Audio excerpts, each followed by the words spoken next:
কন্যা বৃহস্পতি দদাতু। ওম শান্তি, ওম নমো শান্তি, সর্বদেবী শান্তি, ওম শান্তি। দিদির ভালো না, ওম শান্তি, নমো শান্তি, ওম সর্বদেবী শান্তি।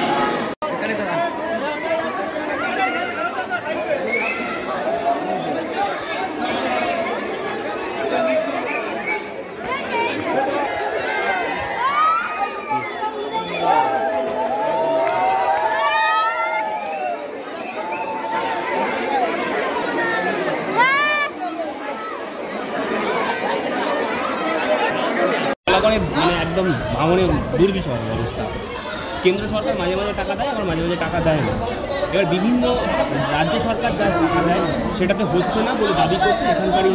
কেন্দ্রীয় সরকারের সাহায্য যদি না থাকে পুরো কদম এখানে, এটা একটা বিশাল বড় ইস্যু। তো এটা তো ছোটোখাটো জিনিস না, যেটা পিচ করে দিলাম, ক্যানাল করে দিলাম, সেরকম তো একটা জায়গা নয়। এটা এত বড় একটা ভাঙন হচ্ছে, এখানে যদি কেন্দ্রীয় সরকারের সহায়তা না থাকে, দিদি একা কত লড়াই করবে? দিদি লড়াই করেই চলেছেন পশ্চিমবাংলার উন্নত মানের করার জন্য, প্রতি মুহূর্তে প্রতিনিয়ত প্রতিটা বছর। এবং দিদি টাকা দিয়েছে, কাজ চলছে, তার উপরেও তো টাকা দরকার। শুধু ওইটা আমার দিদির পক্ষে যতটুকু সম্ভব দিদি করেছে, কিন্তু তার উপরেও যেটা দরকার সেই জন্য কেন্দ্রীয় সরকারের সাহায্য দরকার। কেন্দ্রীয় সরকার যদি তাকিয়ে না দেখেন তাহলে আমাদের কী করে সম্ভব?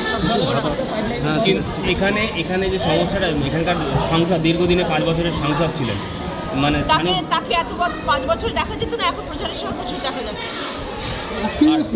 হ্যাঁ, কারণ আমি আসছি ওই জন্য উনিও আসছে। এটা কি প্রতিযোগিতা হচ্ছে?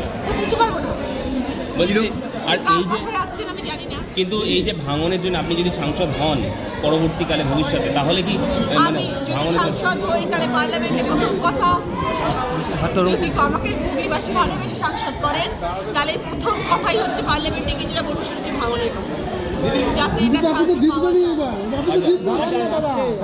আর একটা সমস্যা হচ্ছে এখানে প্লাস্টিকের ফুল তৈরি হয়, মানে যেখানে শিল্প রাজ্যে আসছে না, বড় শিল্প আসছে না, সেখানে কুটির শিল্প একটা বড় শিল্প, এখানকার প্লাস্টিকের ফুল শিল্প, এখান থেকে বিদেশেও যায় এই ফুলগুলো। হ্যাঁ, এত ভালো, মানে এত ঘরে ঘরে হ্যাঁ সত্যি পারে। সেক্ষেত্রে রাজ্য সরকারের তরফে, মানে ফুলের যারা ব্যবসায়ীরা, তাদের দাবি যে রাজ্য সরকারের তরফ থেকে একটা জমির ব্যবস্থা করলেও কিন্তু আলটিমেট কিছু হয়নি। কিছু হয়নি, এটা হতে পারে না, হবে ধীরে ধীরে সব কিছুই হবে। কেন হবে?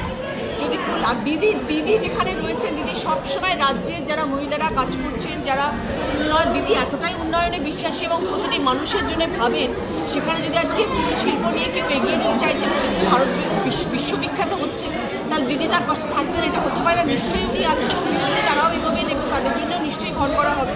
যেখানে এসেছেন এই গুপ্তিপাড়া যে স্বাস্থ্যকেন্দ্র রয়েছে, সেই স্বাস্থ্যকেন্দ্রে এইখানকার এলাকার মানুষের দাবি প্রায় ডাক্তার পাওয়া যায় না, ডাক্তার থাকেন না ডাক্তার, একটা অভিযোগ এখানকার মানুষের সবসময়ের জন্য থাকে। সেটা দেখি বলবেন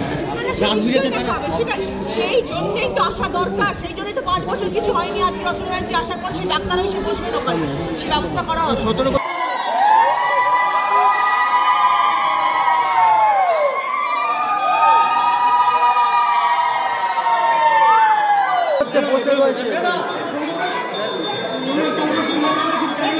এই ফোনটা টানো না নিচে।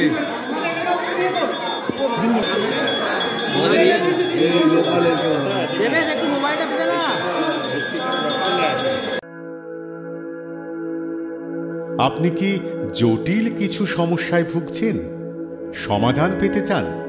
যোগাযোগ করুন প্রখ্যাত জ্যোতিষ ও তান্ত্রিক মনসারাম ভট্টাচার্যের কন্যা মনসা কন্যার সাথে। প্রখ্যাত জ্যোতিষ ও তান্ত্রিক মনসা কন্যা হাওড়া জানবাড়ি ও হাতিবাগানের নিজস্ব মন্দিরেও বসেন। যোগাযোগ 9830106967 আর 9239655323।